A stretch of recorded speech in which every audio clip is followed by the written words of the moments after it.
Hello. So, in this video, we're going to talk about Ron Ford's low-budget horror movie, Tiki, or Tiki, God of Horror. Um, I say or because on IMDb, it's listed just as Tiki, but on Tubi, which is where I watched this, my very first movie that I've watched on Tubi, it's called Tiki, God of Horror. And I like that a little bit better because it's a bit more distinctive. So I'm gonna list it on YouTube. List this review as Tiki God of Horror. So, it's a low budget horror film. That is where you need to set your horizon of expectations.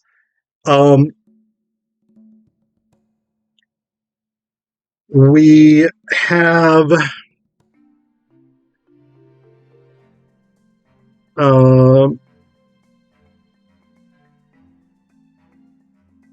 okay, sorry, I was just checking something very quickly. Because it seems like the film starts out with this sequence where a young woman has been kidnapped by this guy whose tourism boat tours business has been put out of business by her dad, and he now plans to murder her for revenge. And he gets attacked by this fairly small, animate Tiki idol. He gets brutally killed. As far as I can tell, that opening sequence has fuck all to do with the rest of the movie. It doesn't... I don't think the character who was kidnapped was in any sense in the rest of the film. The only thing that connects in any way is that the Tiki idol is capable of taking revenge. So that's the basic sort of horror premise of the movie, right? So we follow our protagonist, Amy Connolly, who leaves the Hawaiian Islands to go to college on the mainland United States, somewhere. That's all we find out. It's somewhere that gets snow in the winter. She seems to be taking one class, which is a theater class, that has 10 people in it. And about 5 of those are this sort of clique of high school girls who graduated together and have all come to this class, this university, college, whatever it is. And they are now all in this class together.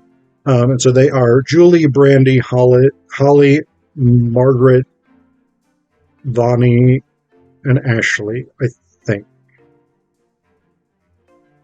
I think that's the group of them. I'm looking at the IMDb page, and they all just sort of have first names, but there's no real identifying marks, because almost none of the performers in this are sort of famous enough or big enough stars that IMDb even has pictures of them. Which is fine. Again, it's a low-budget film, totally cool, use the people you have access to. But, so they immediately just take a dislike to Amy. Apparently she's hideous. I don't think she's particularly hideous. She's got this... So this film came out in 2006, but it's really got 1996 vibes. And she's got that sort of nerdy alternative girl with like the small sort of oval glasses and the sleeked back short hair. The kind of girl who...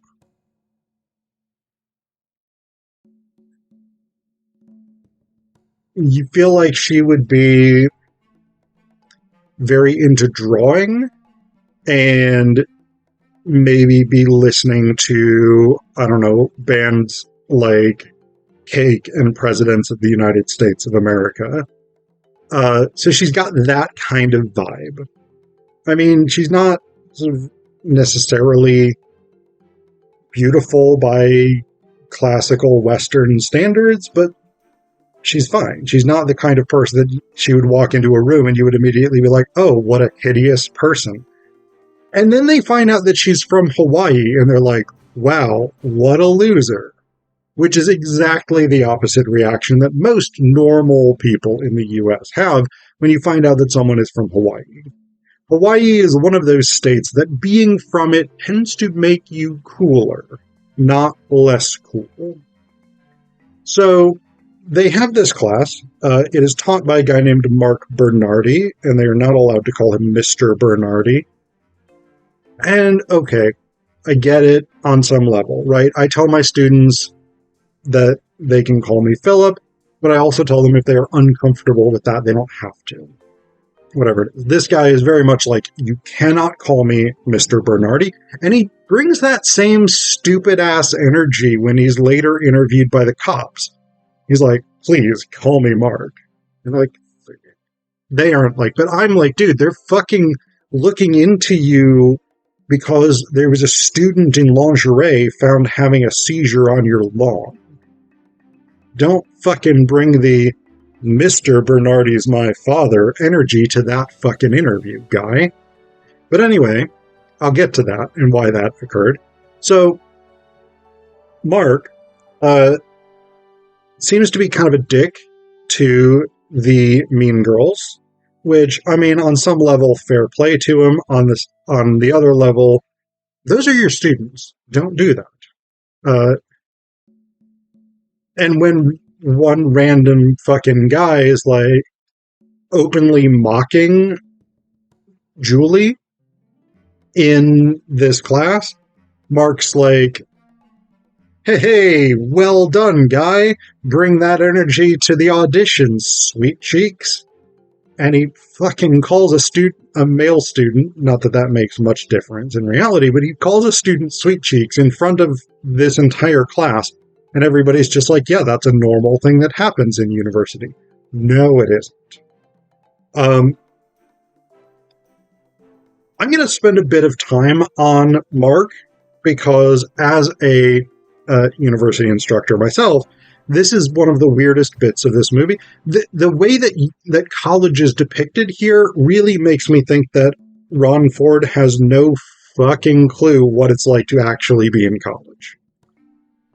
So Mark takes an interest in Amy. He wants to help her out. He wants to, whatever, uplift her, fucking whatever it is.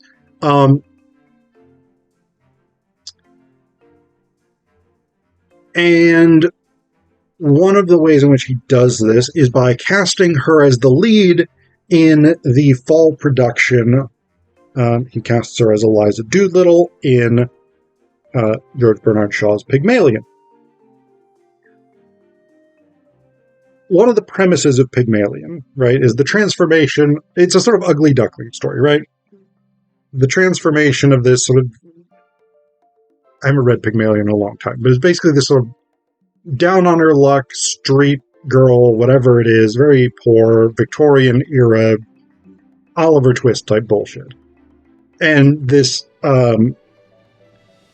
rich fucking motherfucker is like, I can make her into the most beautiful woman in London society. And there's a whole storyline, and she emerges as a sort of great beauty, whatever it is.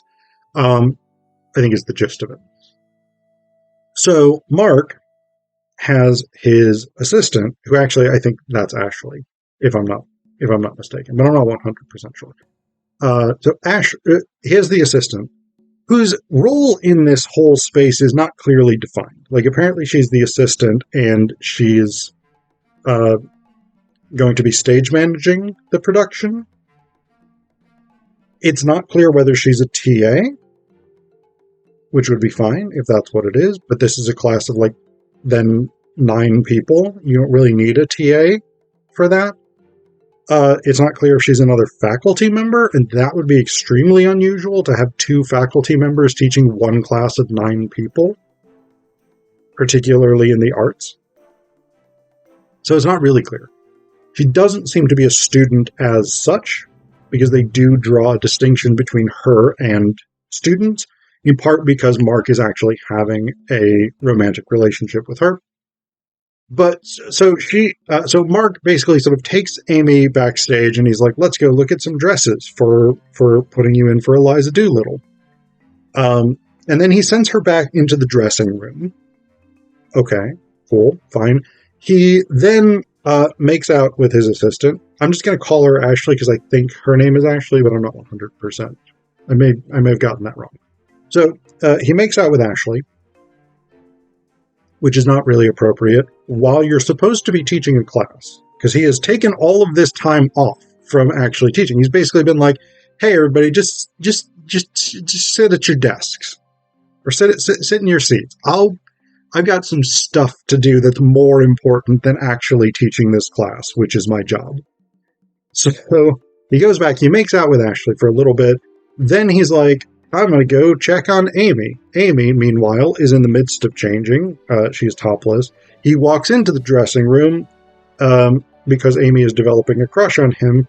She shows him her breasts. He walks out. Everything's very awkward.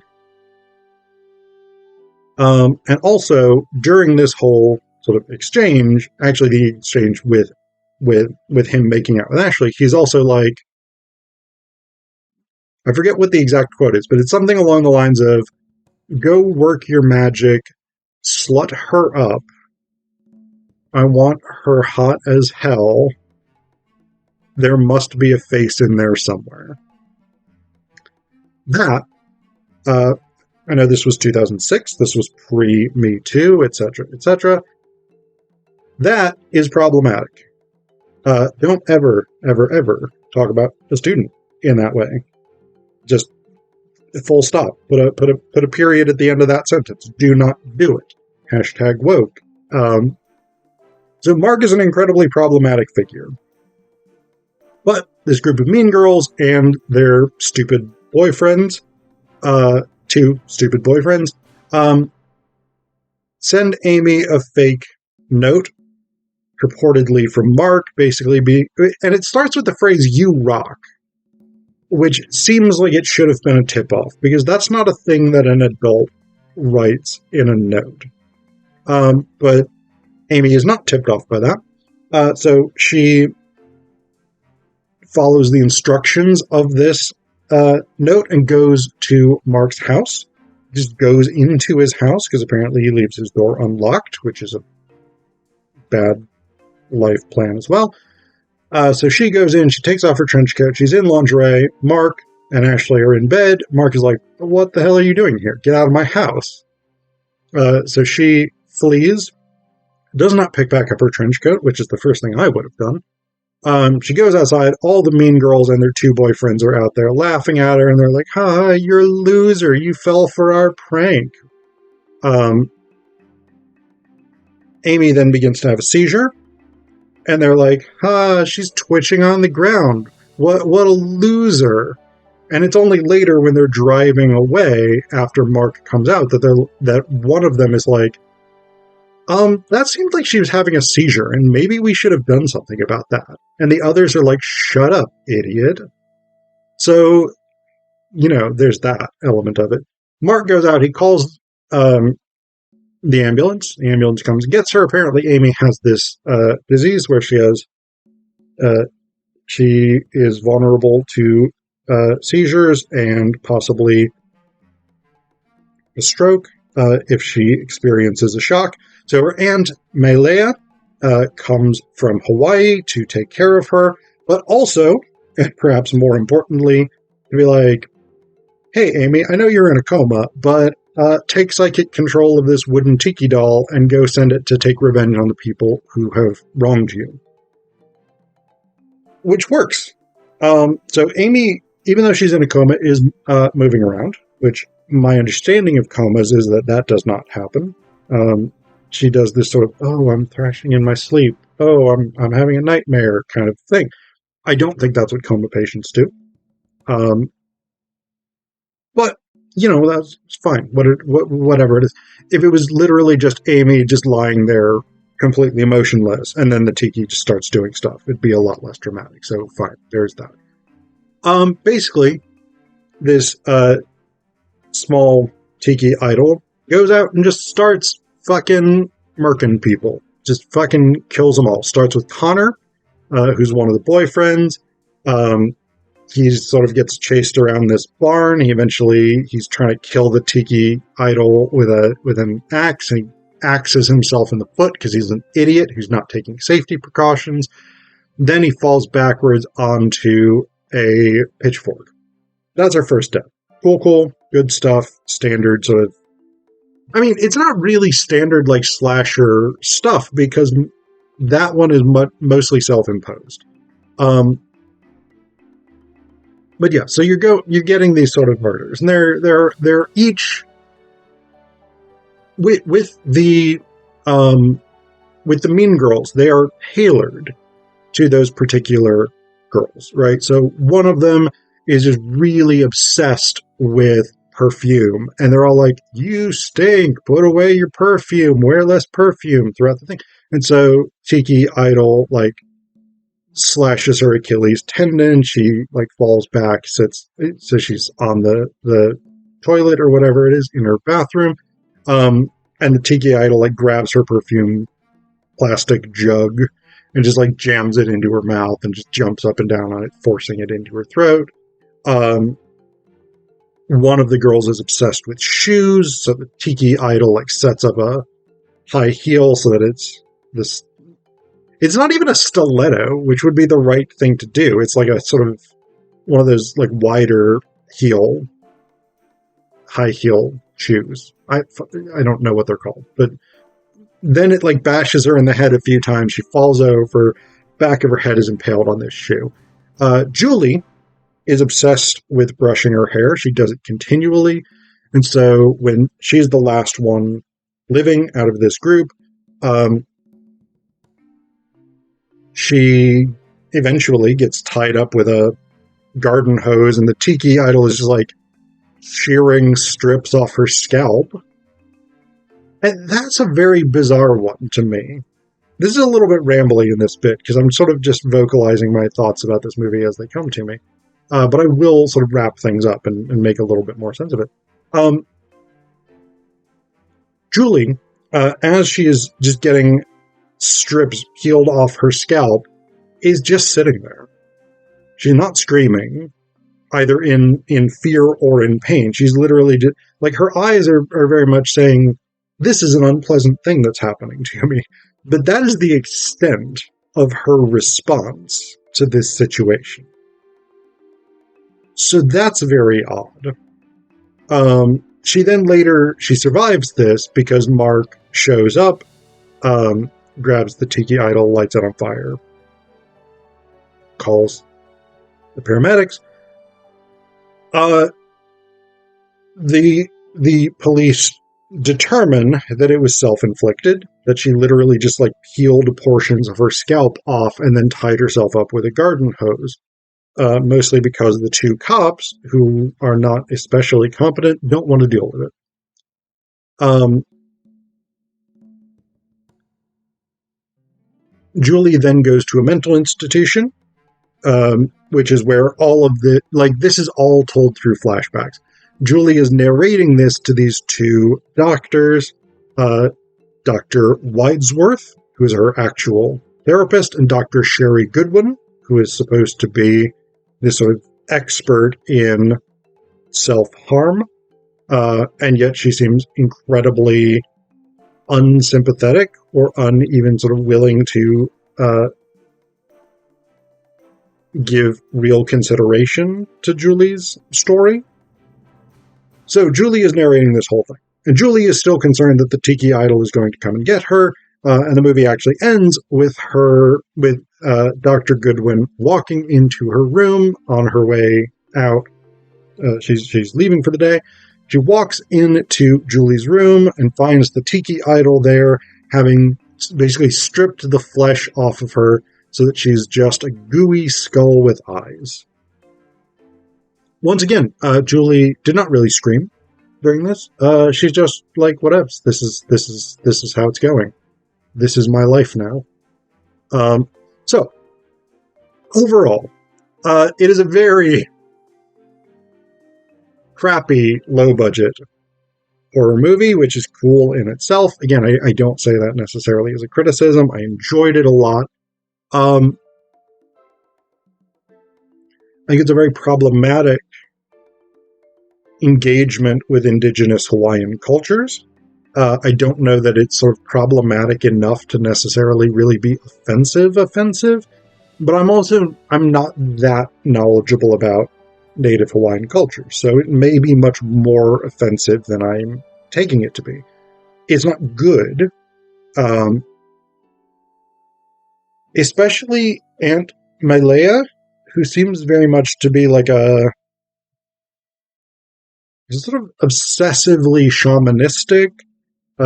She's basically like, you must embrace your anger. It's the spirit of the islands, which I don't really think is that central to Hawaiian culture. I mean, Hawaiian culture obviously has a warrior tradition, etc., as does almost every place else in the world.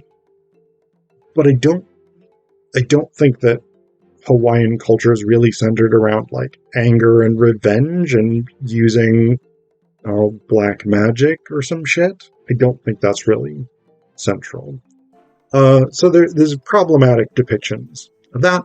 There's very problematic depictions of college, both in Mark's actions. He should be fired 100%. In the fact that it's basically set up like a sort of high school drama with like, the clique of mean girls who are just bullying this other girl, whatever it is. And I think I said this before, I get why it's set in college rather than high school, which is because, with the exception of Julie, almost all of the college-age women are at one point or another depicted in at least their bra, if not fully topless. And so you want to make it clear that everybody is over 18, etc., etc. Fine, I get that, whatever. But it's not really how university tends to work. College is often not really that sort of like insular and tiny that you have these sort of distinct cliques that are immediately making fun of other people and whatnot. That does, of course, happen in some contexts, but it is a very, in my view, unrealistic depiction of how universities or colleges actually function. Also, there's the fact that there is like 14 people on this entire campus that we ever see. So, yeah. I don't know. It's a strange movie. It's a cool movie. It's a low-budget horror film.